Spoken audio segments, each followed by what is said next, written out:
Hello and welcome to Voices for the Voiceless. I have the absolute pleasure to be joined today by Suzana Gartner, who is the author of A Voice for Animals and started the first Canada animal law firm called Gartner and Associates Animal Law. Hello, Suzana. Thank you so much for being here today. Thank you so much, Molly, for having me. I'm so excited to talk to you. Starting off first, just how animals have inspired you to do everything that you've done, your early years, how have they motivated you in your life? Well, animals have always been part of my life, as I'm sure your viewers and you can attest to. And developing a special bond with my dog, Charlie, who became the inspiration for this book, really opened my eyes to the possibility and ability for an animal human to connect so deeply. And then at the same time, he brought me to light of issues that were real and problematic, such as puppy mills, which is where he came from. So he was bought from a pet store. If I knew better, I wouldn't have, but I don't regret that decision. Yeah. And he had been in a cage for almost a year. He was very unsocialized and took time to become acquainted to humans and environment. But I learned so much by that relationship with this dog that moved around with me, that just kept me company. And so I decided to dedicate the book to him.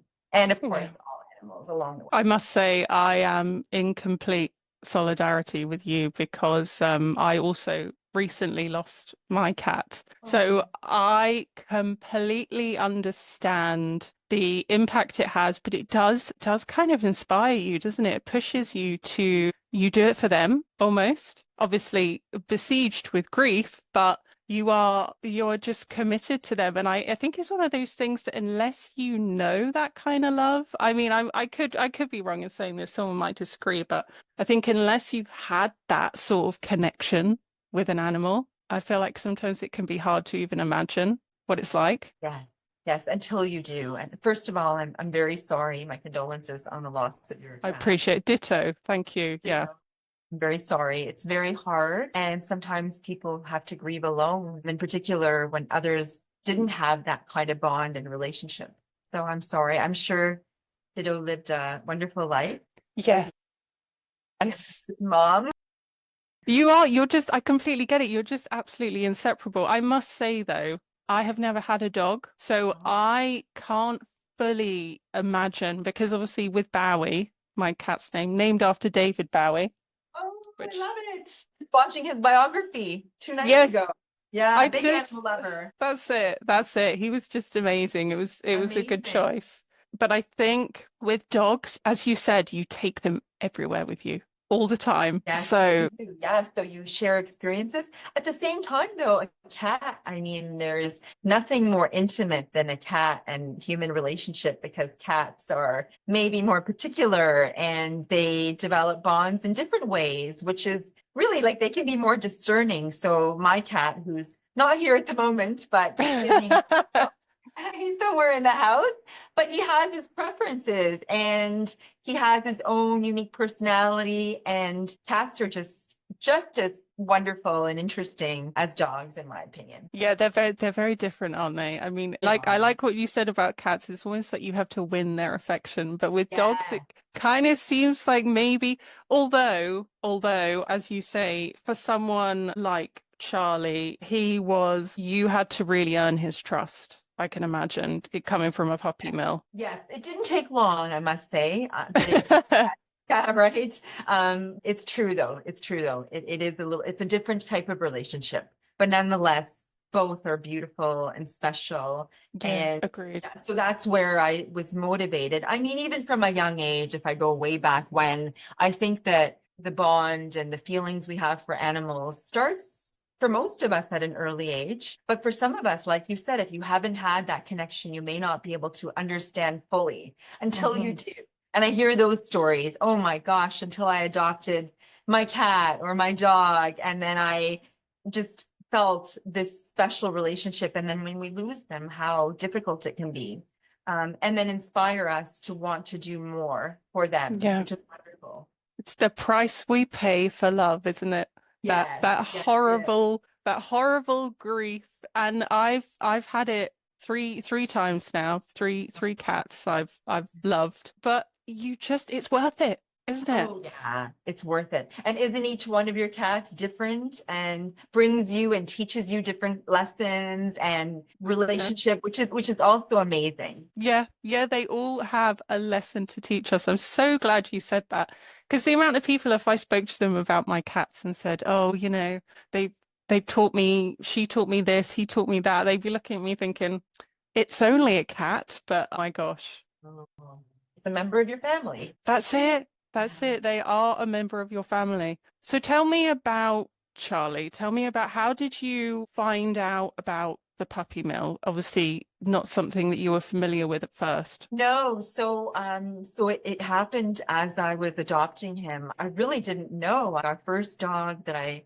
wrote briefly about in my book, his name was Sasha. I was 16 and we adopted him. Life was great. Sometimes it's great not knowing things, isn't it? Turning a Hmm. blind eye. But with Charlie, perhaps I was older.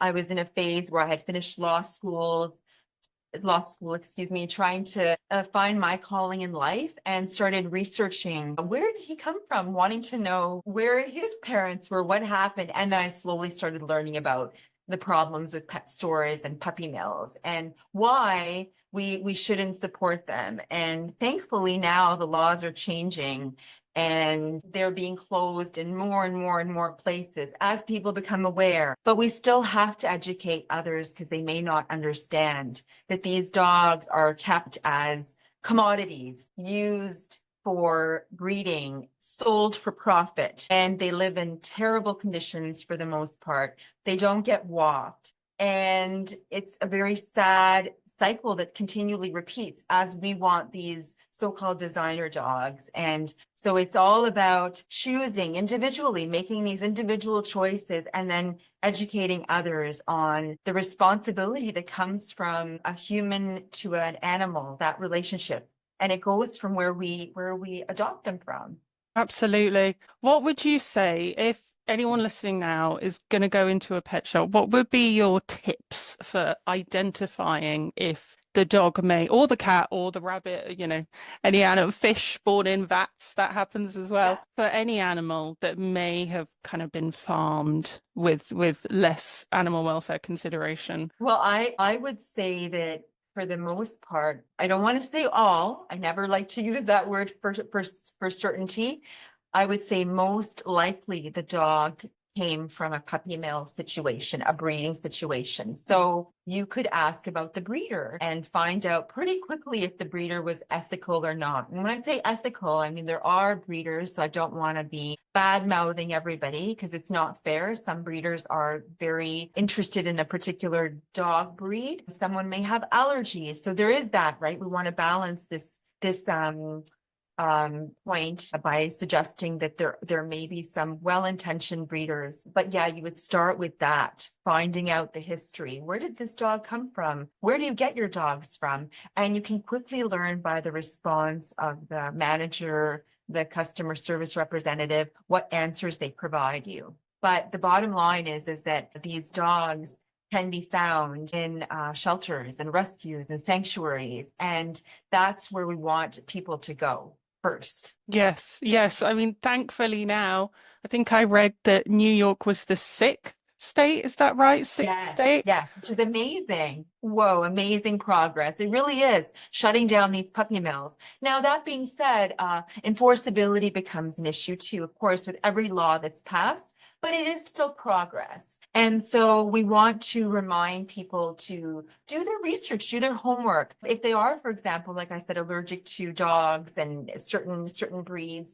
there are rescues for almost every type of dog, cats. So you can check online and do some homework. And animal organizations, shelters can be great sources of information instead of walking into a pet shop and supporting that cycle. The sad thing is that so many people do it without realizing. That's kind of the Yes. heartbreaking thing. And then you take them home and they've got all these health conditions. And I can't even imagine. Thankfully, my cat was some kind of pure breed. It's like a Norwegian forest cat, but it was a rescue. He was a rescue.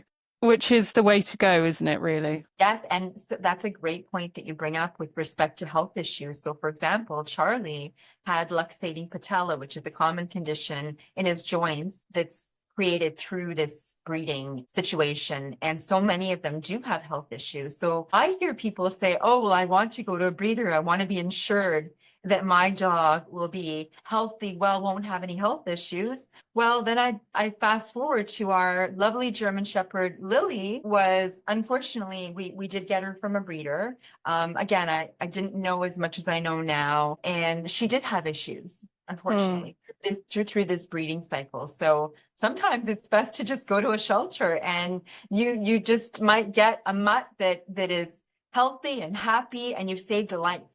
And the overpopulation at the moment Oh, of the boom, I think honestly, was it COVID? Did something happen in COVID? I think everyone bought, like, yeah. adopted in COVID, didn't they? Yeah, they call them pandemic pets. And so I was the director of a humane society here in Toronto, Etobicoke Humane Society at the time when I took on my role. And we had an influx of people bringing back dogs in particular. Cats too, but dogs, they had adopted them. They were working from home. Most of them were actually bigger dogs, and they didn't necessarily know as much as they perhaps should have, and just surrendered them to the shelters. So that's what created that sort of extra problem after COVID.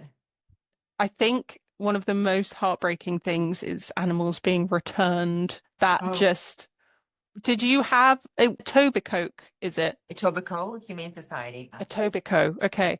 So did you get a lot of like animals being returned, not just COVID, but always? Is that something that happens a lot, or is it quite common for them just to stay in their loving home when they're adopted? Usually they do stay, so that's the good news. So once they've been adopted, it depends on the shelter, of course. This Hmm. shelter was very diligent about making sure that it's a right fit. So they did reject applications because, again, it was about finding the right fit. And we also had some training there, which is really nice. So dogs that would come in that needed some rehabilitation, there was that program, so that would help. But it really is, it's our responsibility as potential adopters to do our due diligence, to try our best to not get into that situation in the first place, like you said, because like I addressed in my book, I try to provide perspective from the dog or cat's view, what it's like, what does it feel like for us to build our own empathy,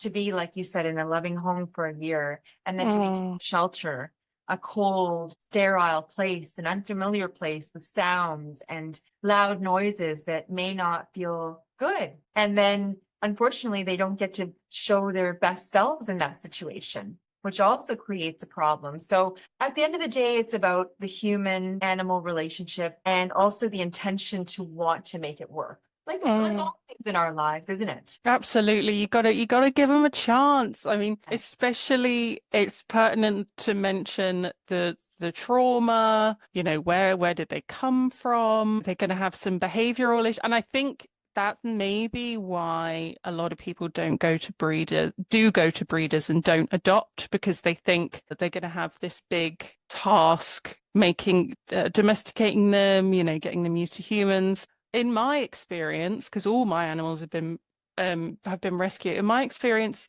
as you say, if you just give them a bit of time, commit, bit of consideration, then it doesn't take them long to open up and trust you. No, no, not at all. And in fact, even when you're adopting from shelters and rescues, they have programs, they have volunteers that work with these dogs.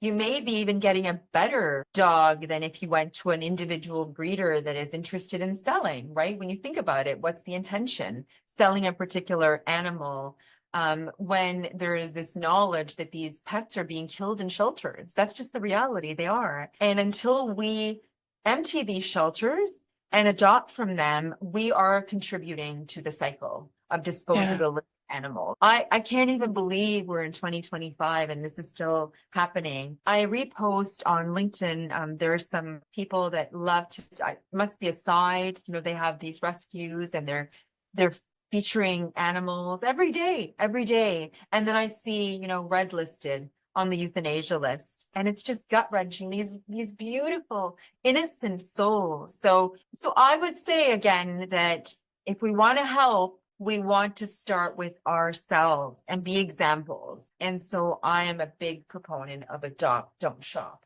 Absolutely. Adopt, don't shop, because I mean, in your book, you detail the dichotomy of you think of an animal shelter as this beautiful sanctuary when in actual fact the no euthanasia is commonplace, but best friends society and the no kill movement is a thing. But how commonplace is euthanasia in animal shelters? Is it something that everyone's just ignoring and is happening all the time? Well, so it really varies dramatically. And that's why, again, it's up to the person, the individual person in their jurisdiction, like, you know, for example, where you are in the UK, to research if that's a big thing. Like if I want to save a dog or cat from being euthanized. Here in Canada and in the US, typically private shelters, such as the one that I was at, are no kill. So many of them are humane societies, are no kill, which is amazing. As you mentioned, Best Friends Animal, they have a sanctuary, and so many humane societies are privately owned. So they're not government funded.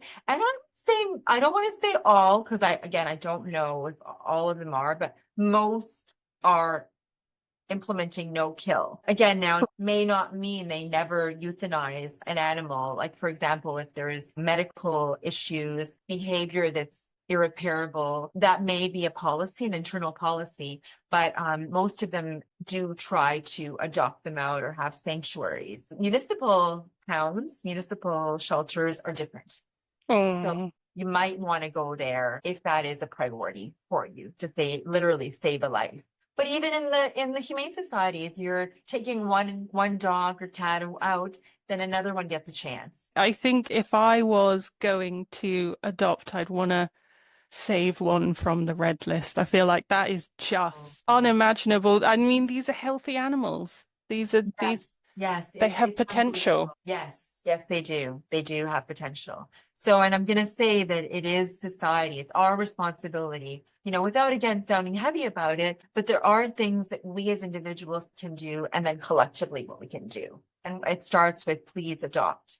From a rescue, the rescues as well, they need help. They're struggling. They're not government funded. They're privately owned, and they rely on donations, volunteers, education, social media awareness to be able to help these animals. Yeah, I think that's a really important point, that you can, to be an animal advocate is to make the conscious choice to educate yourself. Yeah. Don't just be told this is a nice shelter. You know, I ask questions, are you no kill? Or, for example, going to a pet shop, I would like to see the documents of the mum and dad. Where did they come from? And I feel like asking questions like that, it is difficult, because then you get the answers. It is, but knowledge is power. So I feel that with the knowledge that I've gained through the years, I feel empowered to feel that I'm doing something positive. I mean, there's only so much we humans can do individually, but when we do make the right decisions that feel good on our conscience, like you said, to save an animal that's red listed, what an amazing feeling that is. And to give that animal a loving life. And in return, they will usually, if not always, appreciate it. With some patience, like we said in the beginning, they teach us too, resilience, patience, and that creates an even stronger bond, I find. A lot of people focus in on dogs and cats as pets, but we cannot forget the amazing animals that you list in the book. You know, we've got details on horses and how they are sensitive and brilliant, rabbits, fish, all these animals that I feel, fish especially, don't get the same consideration. And that is really disheartening for me. I mean, obviously, I'm happy that we're starting with any animal at all. All animals, speciesism is really something that we definitely need to eradicate in the animal welfare world. Yes, it's so important to acknowledge all species, like you said on your website, and other species. And so when I started writing the book, I did start with companion animals. I had a pocket full of experiences working as an animal rights lawyer, and most of the cases did deal with companion animals. Horses too, I had horse cases, and I didn't realize what issues affect other species, such as horses and horse slaughter, and becoming aware of that, and then moving into the dairy industry, fish, this idea that fish feel pain. It all comes down to sentience. It's this acknowledgement and recognition that all animals are sentient. Research has proven that, scientific documents, scientists that have done study after study after study to prove that animals can feel pain, they can suffer, they can feel joy, and they want to be loved. I mean, I'm just so astonished when I see these stories, including wild animals that can form a bond with a human. Did you watch My Penguin Friend, this movie? I mean, you got to see it. It's just amazing, based on real life. That's the one on Disney. It's just an amazing movie, which shows you the power of love and connection and how little we really know about animals or the bonds they can share with each other. So Yes. as an example, I wrote about my beautiful bunny, Zoe. I wish I could have had her here, actually. I just thought it's so nice to have each rabbit. I just don't know how they would have reacted. Maybe next time. We adopted her, and I tried to convey the rabbit status in society as the animal that is most confusing to us, because like you said, there's the companion animal, there's the farm animal, there's the wild animal. Well, guess what? I have 2 rabbits that are my furry family members that are loved just as much as my cat and dog. There are rabbits on farms that are used, they're killed for fur. They're used in experiments, cruel experiments in laboratories, and then you find rabbits in the wild. I went to an event where they were serving rabbit. You see, isn't that just... So that's perplexing when you think about it. And then the horse too, in some ways. I mean, people have horses as companion animals, therapy animals, because they're so intuitive. They're just so interesting, aren't they? Yet they're Absolutely gentle giants. I mean, if you've ever spent time with a horse, yet they're killed for slaughter. They're put on these crates and left without water, without dignity, and they're sent to slaughter in places such as Japan, where it's considered a delicacy to have horse meat. So again, the status of animals is important to be acknowledged in the law. Yes. And I'm going to say that it all comes down to the sentience. Is for us to recognize farm animals. I mean, the stories that I tried to share in my book or in my experience of pigs, for example, behaving like the dogs at the rescue, playing together, forming bonds, and then the dichotomy of factory farm, which is maybe the most heartbreaking of all, actually, because it really is about consumerism, educating ourselves, and making responsible choices to help the environment, our health. I mean, so many doctors have gone plant-based. It's amazing. My husband's plant-based. Fantastic. He introduced me to the China study. Fantastic. I think animal sentience, proving that's the thing we need to do. If we can prove their sentience, for example, octopus sentience is now proven, and that has stopped octopus farming becoming a thing. Yes, in the UK, I saw that, which is amazing. Yes. And Thank goodness. Sentience is recognized in the UK, which is real progress. So that's wonderful. It is. I mean, how much in your experience with animal law, how much does sentience come up, or debating I mean, how do you even go about proving an animal's sentience? Well, I mean, there is the criteria. As a lawyer, my argument would be to use the sentience as a strong case. In particular, I had custody cases, for example, dogs that were seized and put in pounds, trying to get them out. And it would be to appeal to their sentience to be recognized as more than property, which is what's happened in the legal system for so long. And that's slowly now changing, which is great, which is hope for the future of animals.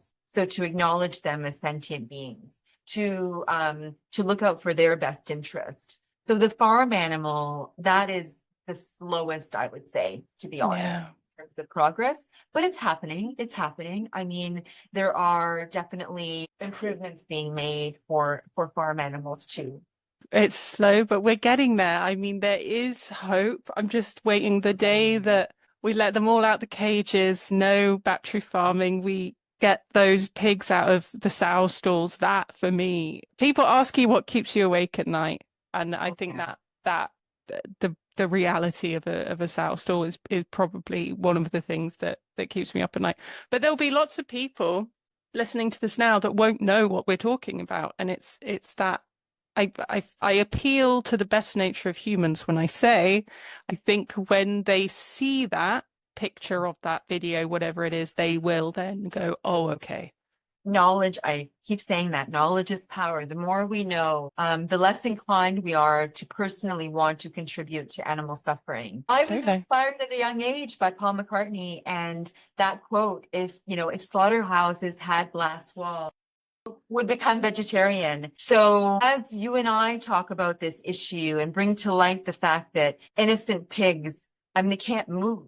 They're not given the basic freedom to be able to turn around before they're slaughtered. It's just perplexing. It's Yeah. heart-wrenching. And that's why we need advocates and activists to speak up, to make this known so that it's not hidden away from society, because it's all about raising our vibration and our consciousness. My journey to veganism wasn't straightforward either, like you and I talked about in the book. I talk about starting out as a vegetarian, thinking that the dairy drinking milk was a great thing. I had no idea that calves were killed.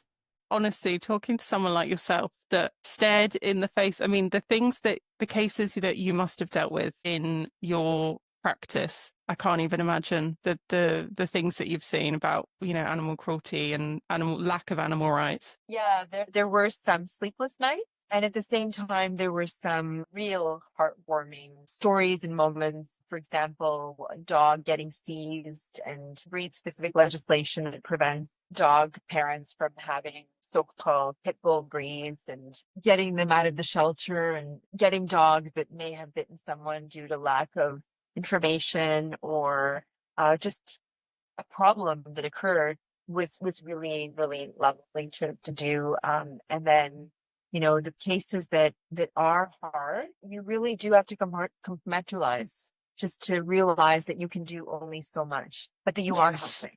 So I think I have a positive disposition, as you can see, which gets me through that. If I feel like I'm doing something helpful, it's viewed in a positive way. So, even my lifestyle. So being vegan really works for someone like me, you see, because I feel like I'm not contributing to animal cruelty. That's it, animal cruelty. And also, I was shocked to read that beef production is one of the main factors of deforestation. Yes, yes, it is. Yeah, and the wildfires. I mean, it's amazing when you do learn how much is contributed through the harm of animals and their suffering, which pollutes our planet. And it really is a simple solution if we all went meat free once a week, for example, to start. How would that feel for people to eat more fruits and veggies?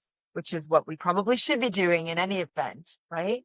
From our tofu, from our beans, legumes, right? Nuts, seeds. So all that kind of stuff is great. But yeah, it can be a little overwhelming. I think the thing I loved in your book is that there's a phrase in it, teach, don't preach, which I thought was absolutely brilliant because you're not saying, okay, you're going to read this and go out into the world and shove it in everyone's face, which is brilliant because I think vegans kind of have a little bit of a bad stigma, which is Yeah, awful because we're trying to save the planet, we're trying to save humanity yeah, and billions of animals. One of the winners that I was talking to about it, I said, just yeah. read chapter 13. It's in there. Everything you need to know.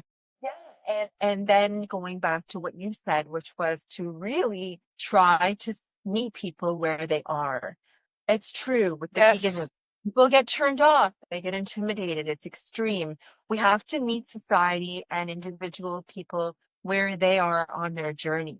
Somebody may feel comfortable, may want to adopt an animal from a shelter, might want to go meatless Mondays, but doesn't feel completely comfortable switching completely into a vegan lifestyle. It can be a lot until you know what you're doing, until you're interested. And so to not make anybody feel bad is my whole point in all this, because we're all trying our best. We're good. We're good. Humans are good for the most part.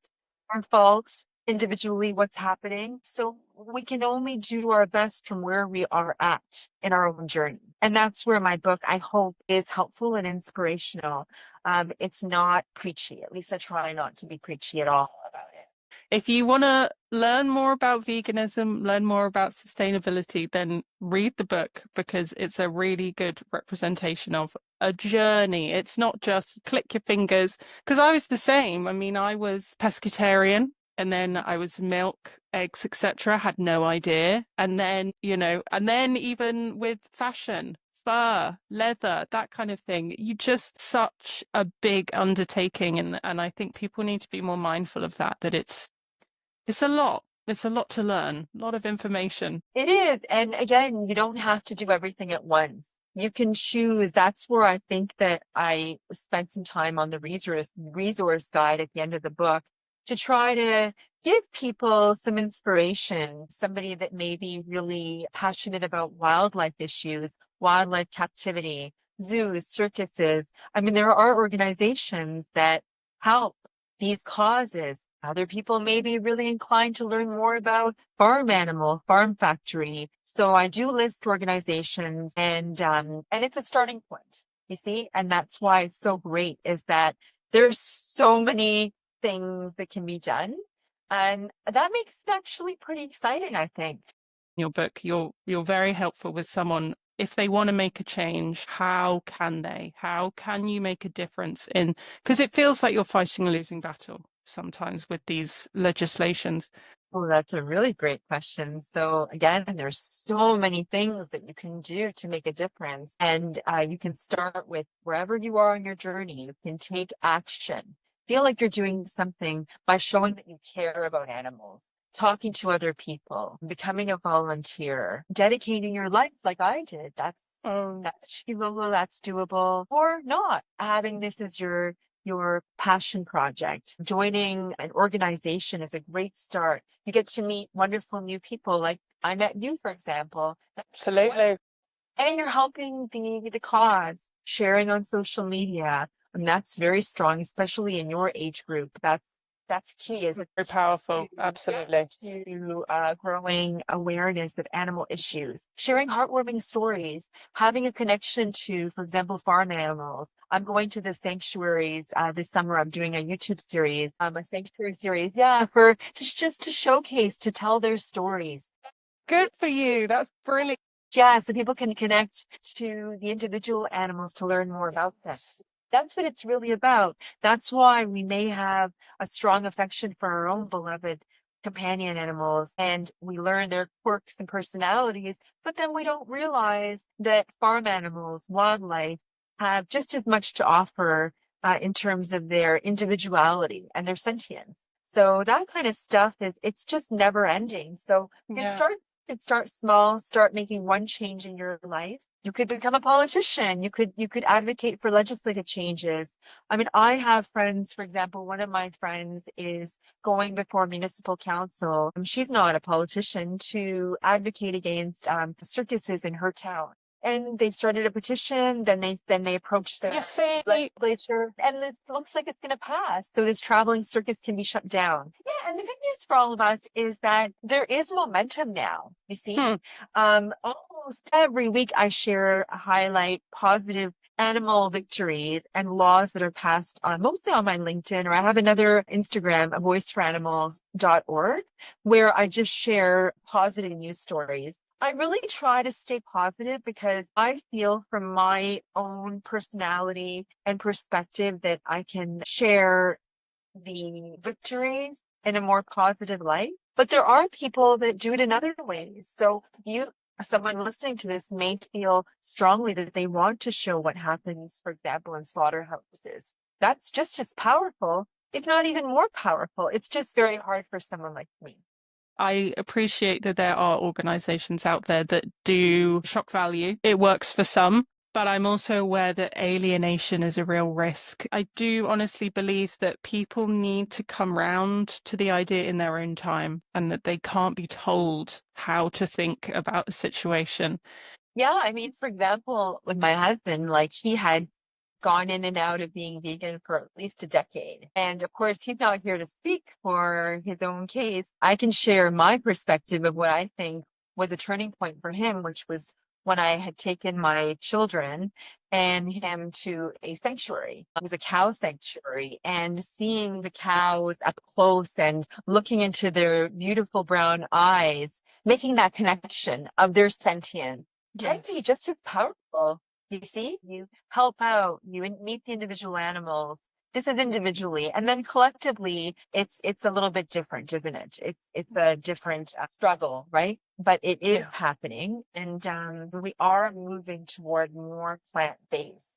I feel like that gap of desensitization and animal disposability, as you talk about in your book, I think that's closing. I would like to think, as we're identifying sentience and that these animals can actually feel. Just wonder how that disconnect happened. Yeah. Oh, wow. That's a really, really good question. You know, it goes way back, doesn't it? When you start thinking about the laws and the treatment of animals, what happened now with the factory farming, right? It's just such a long, horrible process. That whole disconnect was part of it, wasn't it? And so now recognizing their sentience is bringing to light their issues in a really positive way, I believe.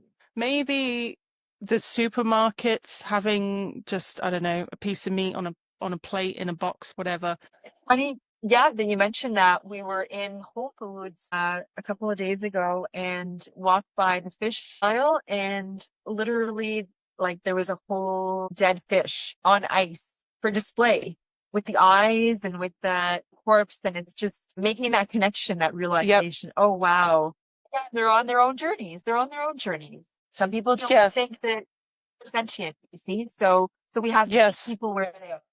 They're here with us. We share this planet. So I also love to talk about our progress, our moral progress as a humanity, and a reflection of how we treat others. So what does that do in terms of our disposable culture? It condones it, it perpetuates it. So if we view animals as disposable items, what are we saying as a society to our children? You see? So Yes. education, huge. Trying to get programs in that teach children from a young age to respect animals, because they're the next generation that can choose compassion Yeah. over cruelty. That's where it all starts, isn't it? The mind-blown statistic, the amount of domestic abuse cases that start with animal cruelty. So if someone is cruel to an animal, the likelihood then that they will become an abusive person later on in their life, the statistics are massive. Yes, there's a correlation, and I talk about that in my book in the animal cruelty section on studies that have shown that. So that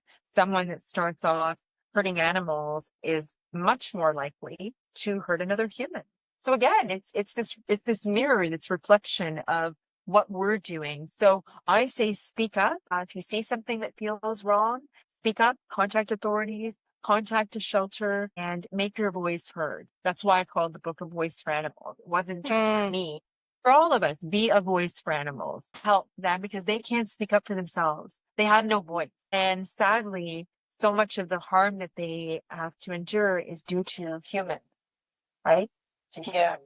If you see something, don't turn a blind eye and just think, oh, not my problem, because there is a animal screaming for help. Yeah. If only we could hear them, right? But to be positive, any good news that you've had recently, any positive advancements that you're aware of that we could share, just to even it out, so we're not all doom and gloom.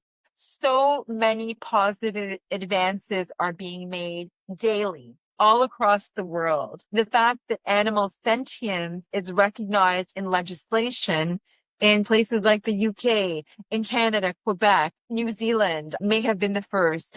Please don't quote me on that. But all over the world, sentience is being recognized.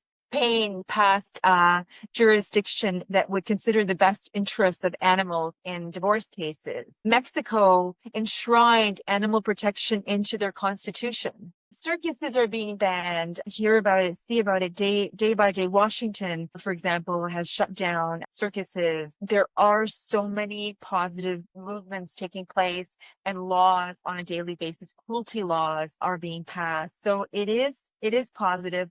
Veganism is on the rise. It's not going anywhere. I mean, it may go in waves, right? But I'm, from a personal perspective, seeing more vegan restaurants, meeting more people that are interested at least in learning about it and trying it. It's all good, right? It's all good because we're moving forward. So there are so many great victories that are happening and continue. We're getting there. We are getting there. And of course, in the book, A Voice for Animals, resources, you can find everything you need to know in this book. Definitely go and get it and just flick through. I mean, that's the brilliant thing about it as well, is that you could just flick through any page. It's no judgment, as you say. Everyone's on their own journey. You know, we're all trying. We're all human. I mean, I grew up with a mother that thought that meat still thinks that meat is part of a good diet. I mean, I wasn't vegan. I wasn't born vegan. And I share that because I don't want anyone to feel bad. And yes, I tried to make the book simple in that way that you could just flip it. Look in the chapter that might interest you. You may be interested at this point in your life. Like right now, like I'm really interested in veganism. Someone else might be interested in learning about wildlife and wildlife captivity and sharing a petition. And so it's all there. I tried to have it all there in terms of the whole spectrum.